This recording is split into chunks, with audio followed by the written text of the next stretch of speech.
নমস্কাৰ sunrise মাল্টিফাৰ্মিং centre YouTube চেনেললৈ মই মানৱজ্যোতি কলিতা আপোনালোকক স্বাগতম জনাইছোঁ।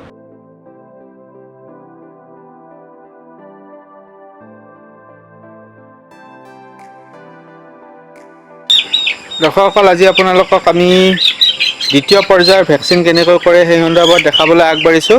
দাদা, আপোনাৰ এই ভেকচিনেশ্যনটো আজি দ্বিতীয় ভেকচিনটো আৰু কিমান দিন হ'ল এতিয়া মুৰ্গীখিনি আপোনাৰ? মোৰ আজি 12 দিন হ'ল। 12 দিনত এতিয়া কোনটো ভেকচিন দিছে আপুনি? গাম্বুৰো আইবিডিৰ কাৰণে। আইবিডিৰ কাৰণে গাম্বুৰো ভেকচিনটো দিছে। কেনেকৈ দিয়ে আপুনি? মই এইটো ফাৰ্ষ্ট পানীত ডিষ্টিল ৱাটাৰৰ লগত মিলাই লওঁ। হয়, পানীত মিলাই লৈ বৰফৰ টোপোলাত থৈ দিওঁ। হয়, টোপোলাত ইয়াৰ পৰা এটা এটাকৈ চকুত দিয়া যায়। দৰ্শকসকল চাওক, এনেকৈ চকুত একদমকৈ দি দিয়ে তেওঁ। আৰু এটা চাওক আপুনি, এয়া চাওক, এনেকৈ একদমকৈ তেওঁ দি আছে। আৰু এইটো ভেকচিনটো কিমান দিনৰ ভিতৰত কৰিব লাগে? এইটো এটা 6 ডেজ কৰিব লাগে, হয়, এটা 12 ডেজ কৰিব লাগে, হয়, এটা 18 ডেজত কৰিব লাগে। 18 ডেজত কৰিব লাগে। ভেকচিনটো কেনেকৈ দিয়ে আমাৰ দৰ্শকসকলক জনাওকচোন। মানে কিমান পানীত আপুনি কিমান ডিষ্টিল ৱাটাৰত কিমান ঔষধ দিয়ে সেই সন্দৰ্ভত সবিশেষ জনাই দিয়কচোন।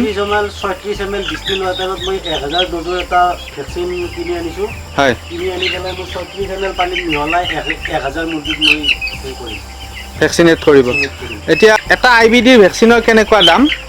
772 টকা। এটা আইবিডি ভেকচিনৰ 772 টকা, যিটো আপুনি প্ৰায় 1000 মুৰ্গীক দিব পাৰে। মানে আপোনাৰ 1000 মুৰ্গী আছে ফাৰ্মত, 1000 মুৰ্গী আছে। ছেকেণ্ড ভেকচিনটোৰ কাৰণে 1000 আপোনাৰ 700 টকাৰে হৈ যায়।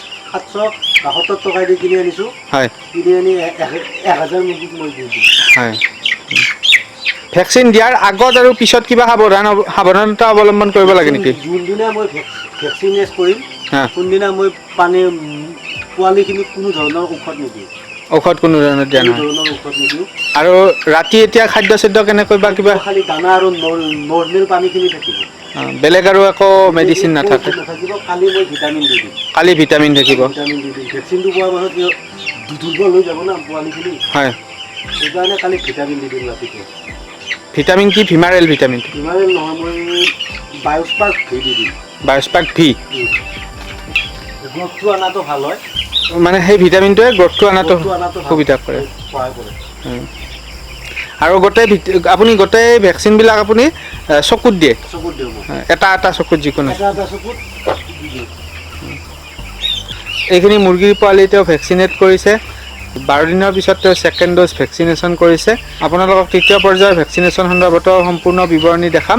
গতিকে এইখিনি কথা কৈয়ে আজিৰ ভিডিঅ'টি আমি সামৰণি মাৰিব আগবাঢ়িছোঁ। ভিডিঅ'টি চোৱাৰ কাৰণে আপোনালোকক অশেষ ধন্যবাদ জ্ঞাপন কৰিলোঁ। অনাগত দিনত কৃষি কৰ্মৰ লগত জড়িত এনেকুৱা বিভিন্ন ভিডিঅ' চাই থাকিবলৈ সানৰাইজ মাল্টিফাৰ্মিং চেণ্টাৰ ইউটিউব চেনেলৰ লগত সংযুক্ত হৈ থাকিব। ধন্যবাদ।